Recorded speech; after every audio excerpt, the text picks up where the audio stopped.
Time check right now is 4:24 a.m. So, maaga akong gising guys kasi I'm gonna go to Manila to process my fast processing postal ID.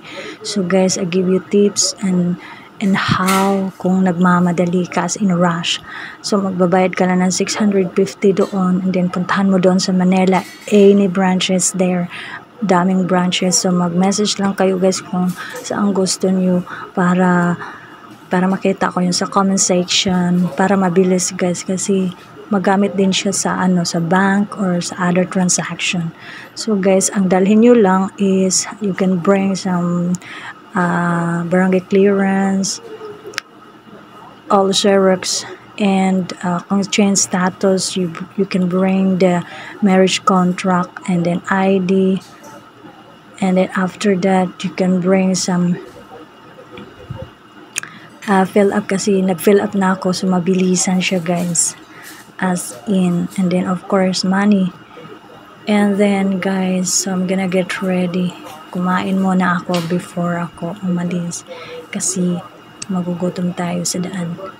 So ayan po yung pagkain ko and this is my food, and then I'm done eating. So guys, so ito yung damit ko, ito yung OTD ko kasi malamig sa sa bus, and then nag-rubber shoes ako para easy maglalakad kasi from Kamuning station pwede mo lakaran pa all the way to postal ID. So ayan guys, naglalakad na ako kasi I'm going to terminal in Bataan kasi mag-bus ako from Bataan to Cubao. So, and then mag-train station lang ako pa backward para Kamuning GMA Kamuning.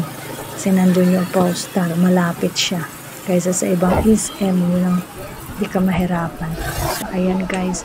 So, I'm gonna take strike kasi yung suot natin. muna ako Palawlaw. So, nandito na ako sa bus. So, ayan mga kadigma, I'm here na Manila. So, I take train go to Kamuning Station kasi nandun yung postal para mag-apply na ako ng yun, nandito na yung train.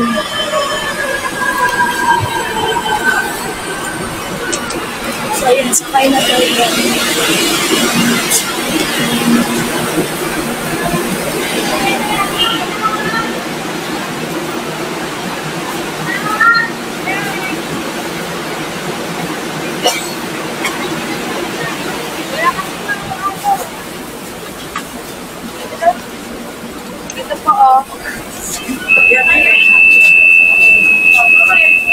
I shout out sa dalawa.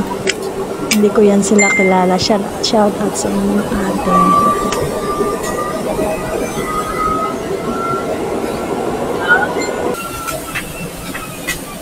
Ingat sa pag-akpang po. Ano ba magmana?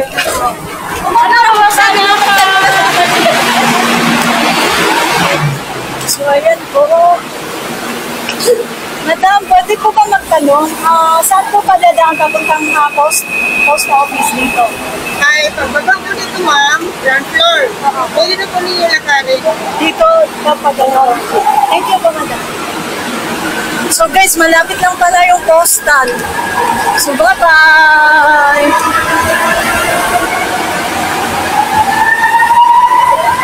Then, uwi na din ako agad sa ayun guys, dami pa.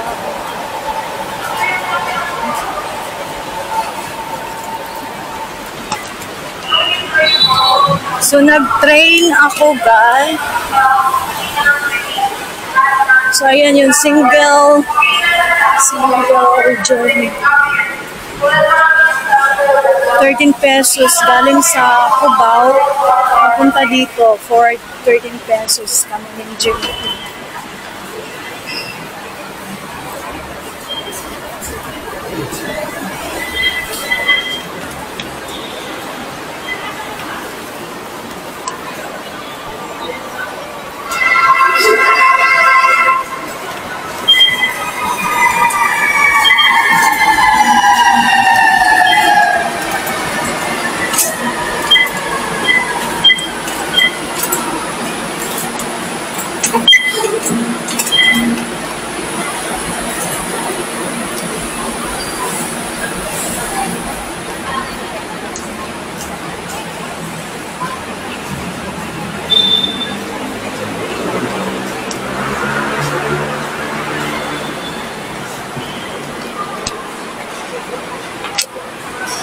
Digo.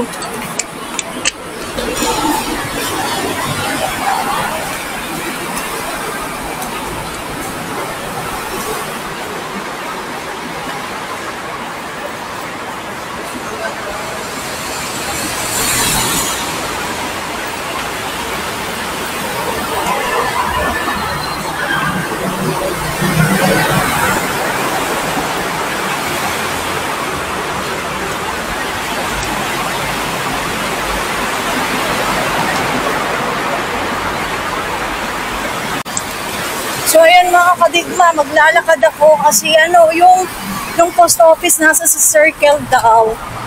So ayan, malayo, baka sasakay ako ng jeep.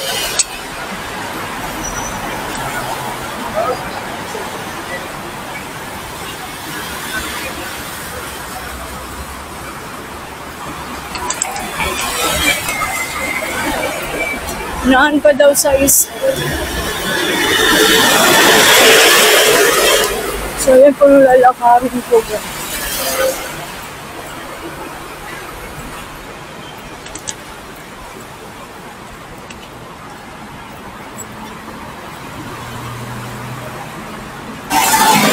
Mga kadigma dito po. Ako nag-galing. Galing ako doon. Punta doon. So, nandito na ako guys. Hahanap ko rin. Ayan. Post office.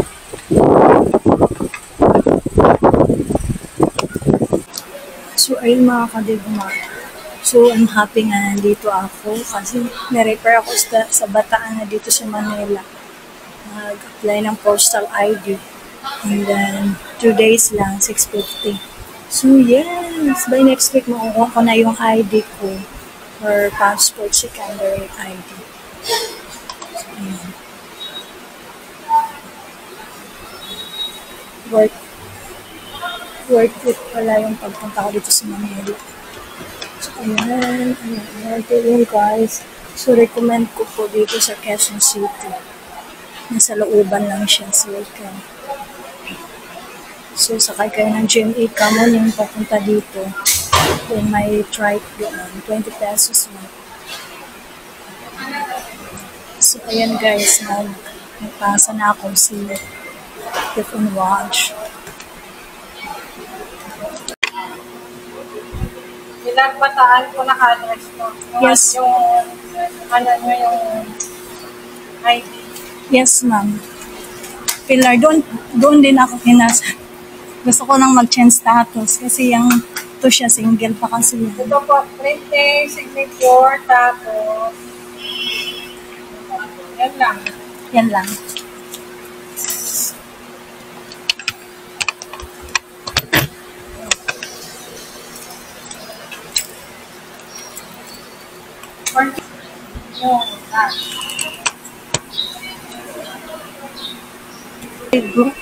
Ayan, pauwi na ako.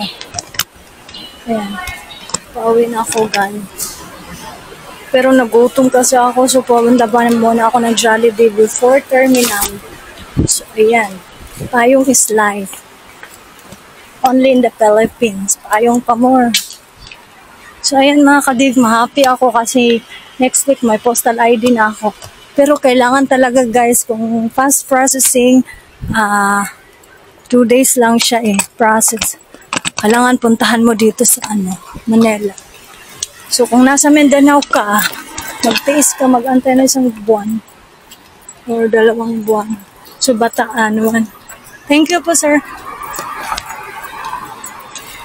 So, ayan, maglalakad ako doon, guys.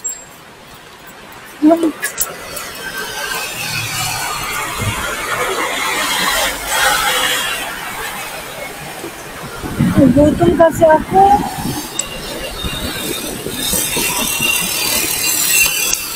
Sakay na lang ako ng trice. Yung trike. Doon guys. Then, after kakain muna ako ng lunch, Jollibee. As in, masakit yung tiyan ko kanina. Nahihilo ako guys. Nasusuka ako kasi yung sa amoy ng sasakyan kasi ang busog na busog ako kanina. breakfast ako guys, mga around 5:30 ata yung 5.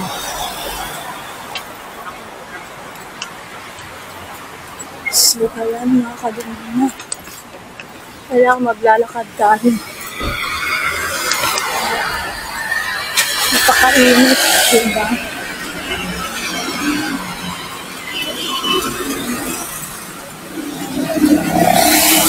Oh, ang layo lalakarin ko.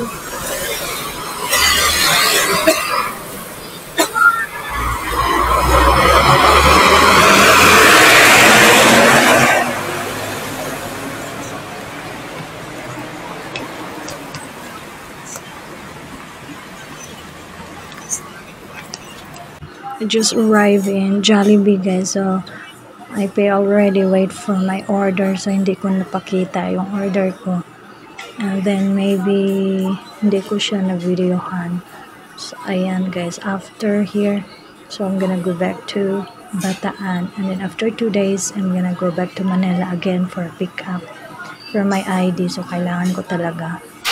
And then so ayan, as in gutom na yan, tsaka malakas ang ulan guys pag uwi ko.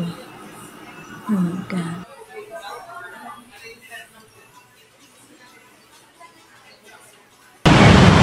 Hi to all kadigma, so nandito ako sa Manila for pick up na sa ID ko mamaya mga 2 p.m. So I'm gonna go first the Ortigas kasi doon ako kakain, masarap yung mga pagkain doon. Saan ba yun? Sa kalimutan ko anong mall. So guys, nandito ako sa train station Cubao. So I take 2 station for Ortigas. Nagutom ako guys kasi konti lang kinain ko. And then pag kumain ako ng marami, parang nasusuka ako. So I take train to Ortigas kasi yung Robinson Galleria. Nandun guys, ang daming pagkain. Guys, nagutom ako guys. Dito ako sa Robinson Galleria. Ortigas. Bumili ako ng tuna. Tsaka yung squid with rice. Kasi gutom ako guys. So, 2 p.m. pa yung schedule para pick up sa ID. So, nandito ako sa Manila. Oh, sarap na pagkain. Nandito na yung order ko, squid and tuna na sinigang. Sarap yun guys, try me. It's finally, I'm here na. My ID, so let's see.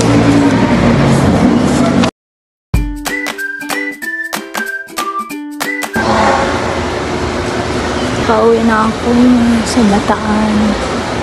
Pumunta lang ako dito sa Manila para mag-pick up.